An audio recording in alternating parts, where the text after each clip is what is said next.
Hi guys, so for my topic engagement presentation, I decided to do it on the MLB lockout. There we go. So the 2021-2022 MLB lockout was the ninth work stoppage in MLB or Major League Baseball history.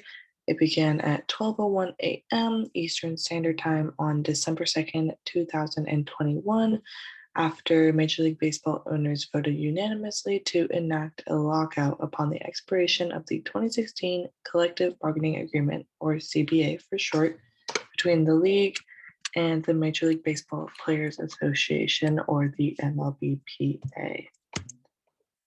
Defining a CBA, it's a collective bargaining agreement, or CBA.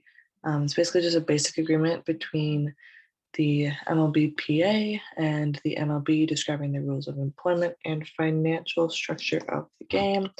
The MLB is obviously the Professional Baseball League here, and the MLBPA is the Players Association that goes along with that. So the Players Association is basically just what keeps basically the liaison, I guess, between players and the higher ups in the MLB. I suppose it's made up of a bunch of different players from all of the teams involved in the league, and basically just keeps everyone informed on finances and all that kind of stuff. So similar to CBA, they discuss all that type of stuff.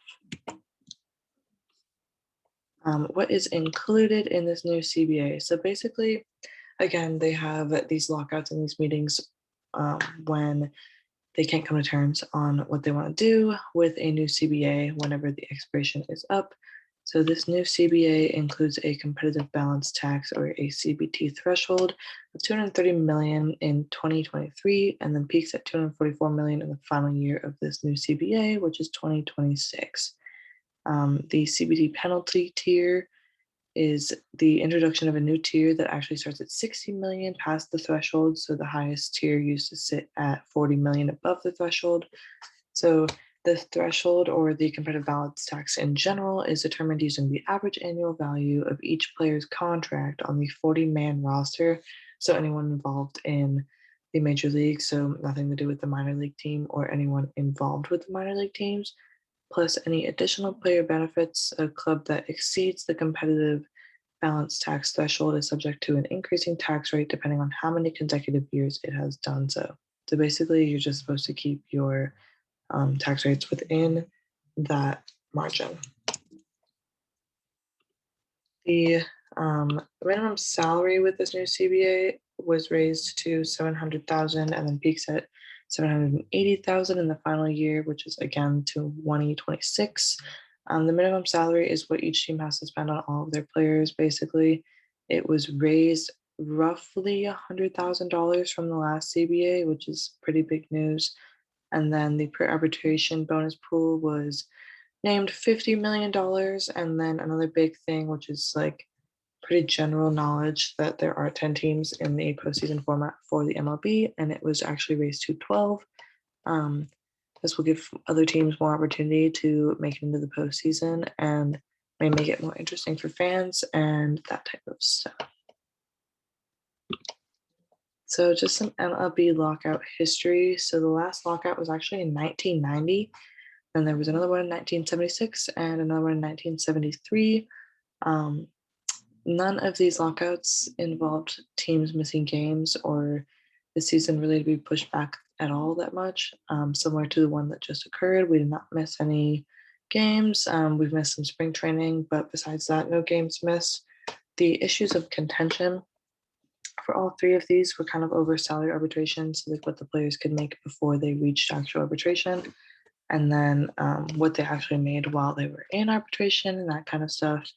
The 1990 lockout included free agency and minimum salary, so again, has a lot to do with players' likelihood and their finances and that kind of stuff. So things that the MLBPA would deal with.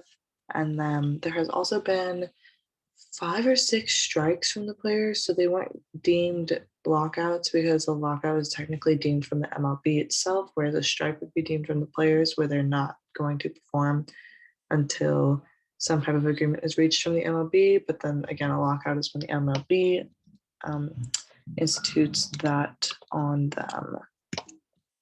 So this topic is relevant in my life because I am working in baseball this summer as a marketing assistant with the Astros minor league affiliate team, the Fayetteville Woodpeckers, which is in Fayetteville, North Carolina.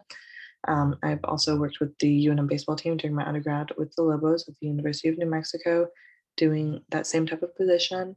And I'm also planning on continuing working towards a career in working in baseball. So anything from like operations, marketing, social media, that's just what I'm interested in. Baseball has also just shown me a different side of sports that I didn't really think I could find once I had to retire from swimming. So I really think taking the time to learn more about this lockout and also being able to present it with y'all has really helped me learn some more things and hopefully prepare me more for my future. So these are my sources where I found the information, and that is all. Thank you.